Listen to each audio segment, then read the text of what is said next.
فلسفہ اسلام بقاء ذات نہیں ہے۔ کربلا میں آپ کو کیا نظر آتا ہے؟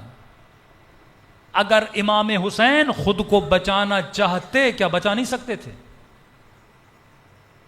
جعفر جن امام حسین کے پاس پہنچا، مصدقہ روایات میں ہمارے پاس، اس کی شادی ہو رہی تھی عاشور کے دن، تخت پہ بیٹھا تھا، اچانک تخت کے نیچے سے دو لوگوں کے رونے کی آواز آئی۔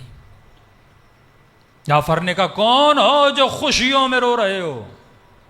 دو جن نکلے، کہ سردار ہم آ رہے تھے آپ کی شادی کے لیے، کربلا میں ہم نے دیکھا کہ ہمارے مولا کے بدن پہ زخم لگے ہیں۔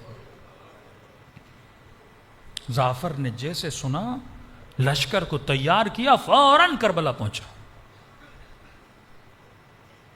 کہتے ہیں جب کربلا پہنچا تو 4 فرسخ تک، جعفر کہتے ہیں 4 فرسخ تک انبیاء، ملائک، اجنہ، وہ مخلوق جو نظر آپ کو نہیں آتی وہ کھڑے تھے۔ میں نے کہا میں خود کو مولا تک پہنچاؤں تو کیسے پہنچاؤں؟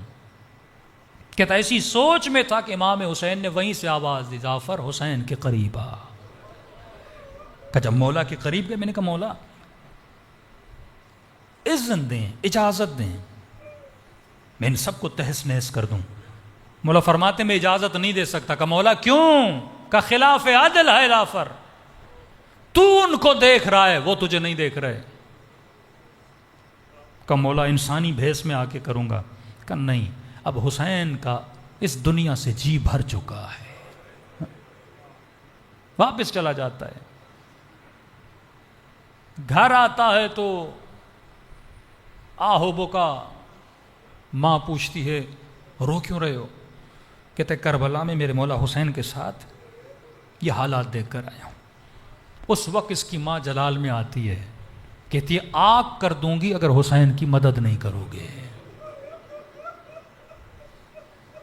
کہتے ہیں پھر سارا لشکر ماں کے کہنے پہ کربلا پہنچتا ہے، لیکن جعفر کہتے ہیں اب جب میں پہنچا تو شام غریبہ ہو چکی تھی۔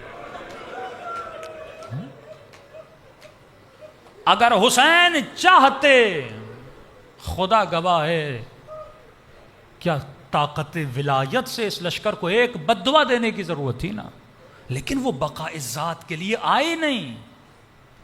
سیلفشنس کا جو تصور ہے یہ طاغوت کا تصور ہے۔ مطلب امریکہ خود کو بچانے کے لیے اسرائیل کو تباہ کرے گا، افغانستان کو تباہ کرے گا، پاکستان کو تباہ کرے گا، میں بچ جاؤں، میری بقا۔ حسین کہتے ہیں امت بچے، حسین جاتا ہے تو چلا جائے۔